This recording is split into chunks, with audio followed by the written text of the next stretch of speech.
I believe every human being was born to be great. I believe no human being wants to be mediocre. All I can say about Jay is I've known him for 35 years, and for 4.5 decades, he has been the go-to guy to optimize your business. Jay is one of the top people on the planet who knows how to maximize a business and its reach to his customer. You're watching Strategic Edge with Jay Abraham, exclusively on ASBN. Mr. Jay Abraham, thank you again for joining us on this show. I mean, as I said before, we're getting so many positive responses from our viewers out there that are appreciating all of the content that you're sharing with them and these incredible ideas, these strategies. Strategic Edge is the name of the show, and it's that for a reason, because you're giving everybody a strategic edge. Thank you. Thank you for joining us. My pleasure. Today's topic is how strategic partnerships outperform traditional marketing. I know that you are known as a marketing guru globally, so we're so happy to have you here. But how are strategic partnerships outperforming traditional Let marketing? me give you an answer that will fascinate you. So, Carnival Cruise went from one second-hand boat to the dominant multi-billion-dollar player in the market by initially partnering with radio stations to do an exchange of unsold cabins for advertising. That's a great idea. Okay, that's one thing. I did $250 million worth of seminars in 3 years, and I spent $300,000 out of pocket. The rest of it was I got Entrepreneur Magazine, Success Magazine, all the in-flight magazines to endorse me. I got Tony Robbins to endorse me. I got 40 different newsletters to endorse me. I got the number one conference promoter in the UK, in Japan, in China, in Vietnam, in Malaysia, and in Singapore to promote me. They put all their salespeople, all their databases, they put up the money for all the seminars, they put up all the promotion, and I got half the profit. Wow. There's a fun story. It's called the Rothschild effect. Okay. Supposedly, many years ago, somebody went to Baron Rothschild, the wealthy financier, and they wanted to borrow 100,000. I guess it would have been not euros, it would have been pounds. Okay. And he said to the person, I won't give you a dime, but I'll do something infinitely more valuable. I will walk arm in arm with you across the stock exchange twice, and when we're done, everyone there will loan you all the money you want. That is the power of relationship capital. It can be joint ventures, it can be strategic alliances, It can be co-branding, it can be recommended provider, it can be endorsement, but it is the most singularly powerful and the most profitable imaginable. I had a client in the days right when gold was re-legalized, a long time ago, but gold was legal, then it was illegal, then it was re-legalized, and everyone started buying gold. And I had a client that was very tiny. They were doing $300,000, very, very minor when I started with them, and they were trying to do the same thing as everybody else. They were running ads in the Wall Street Journal and Forbes and all the other places. But I realized that the real audience were the very conservative entrepreneurial type of financial newsletters that had the people who were into hard assets, meaning gold, real estate, and wanted to hedge their bet against inflation. He didn't really see that. I went to, I think we had at our peak 20 or 30 newsletters. We became the recommended provider. Wow. Instead of running ads, every time somebody would subscribe to a newsletter, they would get the welcome kit from the newsletter, and ours would be in it. It would be all about the case for hard assets, gold, silver, rare coins, collectibles. Mm-hmm. We went from having about 1,000 clients to over 500,000 in 18 months, and we did over $500 million just because of the power of other people's influence. Wow. That's not everything. Let me give you a couple more examples, and then I'll go into the the real science, the psychology, and the dynamics of it. I'm trying to think of a really good story that would fascinate you. Okay, let me give you another example. Years and years ago, Colonial Penn, the insurance company, started out, and they were set up to be a group type of insurance company, and they were not doing well. This is a reverse concept of the power of endorsement and the power of partnering. Mm-hmm. And after about 3 years of struggling, they got a new board of director, and he was very strategically inventive. And he said, if we can't get an organization to endorse us, let's start our own. And they started one that was called the American Association of Retired People. Okay. So they would have a client that would endorse them, and they became the captive.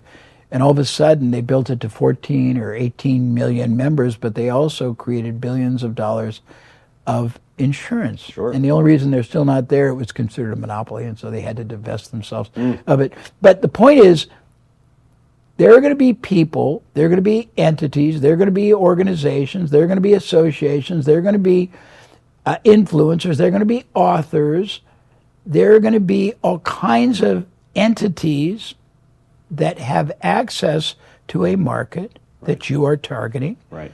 They have the trust, they have the credibility, they have direct access, and if you can make them either your financial partner, or you can make them, you can be for them the recommended provider, or you can find a way to co-brand for them, or you can find a way to, if you have a very high repetitive product with a very low cost to fulfill, like a SaaS, you make your product either a bonus with theirs, or the first usage, or the first quarter, or the basic. You can transform your business overnight, because I look at it this, and this is a little sophisticated for all your audience, but hopefully they'll understand it. There's a concept called assets under management. If you are a wealth manager, if you are an asset manager, if you can be a broker, you have assets under management. That's all the money people give you to invest and manage and hopefully grow and protect. Well, in the case of partnering, you have all these assets that you get to manage for nothing. So let's say, well, I'll give you mine. So I had all these newsletters endorsing me. Each one had a staff of about 50. They had payroll. Each one were mailing at the time, because it was in the mailing era, they were mailing hundreds of thousands of letters every month at the cost of $1 million each. Each one had an editorial staff that was putting out content that was value enough that people trusted it, and the investment advice paid off. So they were making money, and they correlated that to the trust they had. Yeah. I got all of that assigned to me for nothing but sharing on the back end. Yeah. Same thing with the magazine, same thing with the people that were the promoters in China. Sure. That's the power of it. Now, there are about 260 some ways you can use partnering. We created a course one time. It was called the Unlimited Business Checkbook. Let me give you another story that's very interesting. I used to do these very expensive seminars all over the world when I was younger. First time I went to China, when they were friendly and embraced us, this is a long time ago, I did a very expensive, sold-out program for about 1,000 people. At the end, on the last day, I would always do Q&A through translation. A young man comes to the microphone, and he asks a question through translation. What do you do if you're too small and the bank won't lend you money to grow? And I said, tell me more. And it turns out he was a small, local motorcycle manufacturer. Now, only in China, where you might have 100 million population city, would you be a local motorcycle manufacturer. That's right. But he said, if I could get the capital, I would go all over Asia. I would open a factory. I would then put offices in all kinds of countries. I'd hire salespeople. I'd recruit dealers, and I'd sell motorcycles everywhere. I said, okay, so what's the problem? And he thought I was being really rude and crap. And he said, they won't give you the money. I said, you don't need money. You need the equivalent of what the money would buy. Somebody else already has that. All you have to do is show them that you are the solution to their bigger problem or opportunity. I said, go on a trip all over Asia, find someone in a complementary, not a competitive field, who has a huge manufacturing plant with underutilized second shift, who has offices selling whatever this complementary product is all over Asia, salespeople, dealers, and work a deal at it. It took me a little longer than that, but that was what I said. 18 months later, I came back and did another one in China, and the guy comes to the mic again, and now he's smiling like the Cheshire Cat. And he said, I did what you said. Now, ironically, I answer questions, solve unsolvable problems, untangle Gordian knots all day long. I didn't remember anything. I said, what did I tell you? He told me. I said, what did you do? He said, I went on a trip. When I got to Kuala Lumpur in Malaysia, I found Asia's largest lawnmower manufacturer. They had a massive factory that was underutilized second shift. They had all the equipment. They were willing to hire the people. I had to, oh, by the way, they had offices in 10 countries. They had 100 salespeople, and they had thousands of dealers. Wow. I had to only bring the tool and dies. Anybody doesn't know what that is. Those are the metal that helps mold the parts and the assemblies that make whatever the product is. I had to teach them how to do it. I had to teach the salespeople how to recruit dealers. Right. They already had the dealers. They just had to expand them. I had to teach the dealers how to merchandise and sell. And he said in our first full 15 months together, because it was very quick to set up, he said we both made profit of $20 million. That's the power of other people's relationship. Right. Does that answer the question? It definitely answers the question, and we've talked about it before, about the importance of partnering with other players out there that are in similar fields. I mean, it just continues. It's like the gift that keeps on giving, right? And for little or no capital. And Jim, most people don't even think about it for revenue generation, but it's huge for that. But you can do it for cost saving. Yeah. You can do it for knowledge sharing. Right. You can do it for, I mean, I've had clients that shared a booth at a trade show. I have clients that shared salespeople. I've had clients that shared buying advantages that somebody else had. I've had clients that shared technology, and it's infinite. Yeah. What you can do with it is infinite. For sure. You talk about the myth of doing it all yourself. Is that pretty much goes along with the partnership? Well, let's just say this.